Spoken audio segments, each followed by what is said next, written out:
4 June থেকে শুরু হচ্ছে পবিত্র হজ। এরই মধ্যে হাজিদের জন্য জরুরি নির্দেশনা জারি করেছে সৌদি আরবের হজ ও উমরা মন্ত্রণালয়। হজ যাত্রীদের সুবিধায় এবছর বেশ কিছু ব্যবস্থাও গ্রহণ করেছে সৌদি প্রশাসন। পবিত্র হজের মূল আনুষ্ঠানিকতার বাকি আর একদিন। এরই মধ্যে হজের প্রস্তুতি চূড়ান্ত করেছে সৌদি আরবের হজ ও উমরা মন্ত্রণালয়।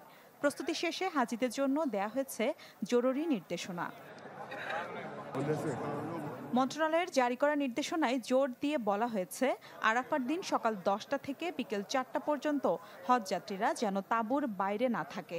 অতিরিক্ত গরমের কারণে ওই সময় জাবালে রহমাত ও মসজিদে নামিরাতে যাওয়া থেকে বিরত থাকার পরামর্শ দেওয়া হয়েছে। হজযাত্রীদের সুবিধায় এবছর গ্র্যান্ড মসজিদের আশপাশে 2,35,000 এলাকা জুড়ে বাড়ানো হয়েছে ফুটপাত এবং হাঁটার পথ, যা গুরুত্বপূর্ণ পরিবহন রুট এবং আশপাশের সুবিধাগুলো থেকে গ্র্যান্ড মসজিদে যাতায়াত আরও সহজ করবে। বানানো হয়েছে 30,000 বর্গমিটারের ছায়াযুক্ত এলাকা, যেখানে রয়েছে বিশ্রামের সুবিধা। কেবল তাই নয়, বাড়ানো হয়েছে নামাজের জায়গাও। ফলে এবছর গ্র্যান্ড মসজিদে অতিরিক্ত 60,000 মুসল্লির ধারণ ক্ষমতা বৃদ্ধি পেয়েছে। এবছর হজযাত্রীদের জন্য আরও উন্নত মানের এবং নিরাপদ সড়ক তৈরি করেছে সৌদি কর্তৃপক্ষ। রাবারের ফ্লেক্সিবল রোড সেফটি প্রযুক্তি ব্যবহার করে রাস্তাগুলোকে করা হয়েছে প্রশস্ত।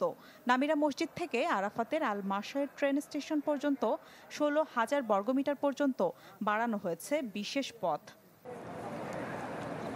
হজের আগে মক্কায় চালু করা হয়েছে বিশ্বের বৃহত্তম শীতলকরণ ব্যবস্থা, যার মোট ক্ষমতা 1,55,000 টন শীতলীকরণ।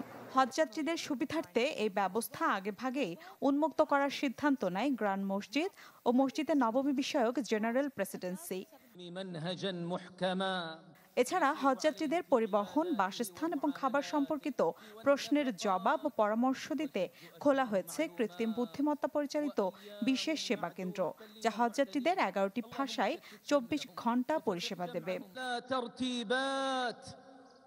অগ্নি নির্বাপন ও উদ্ধার অভিযানে সহায়তার জন্য মোতায়েন করা হয়েছে কৃত্রিম বুদ্ধিমত্তা চালিত ড্রোন সাকর, যা উচ্চ ঝুঁকিপূর্ণ এলাকায় জরুরি অবস্থা মোকাবেলার টানা 12 ঘন্টা পর্যন্ত কাজ করতে পারে। অগ্নি নির্বাপন ক্ষমতা সম্পন্ন ড্রোন অনায়াসে বহন করতে পারে 40 কেজি। মিলা খন্দকার, চ্যানেল 24।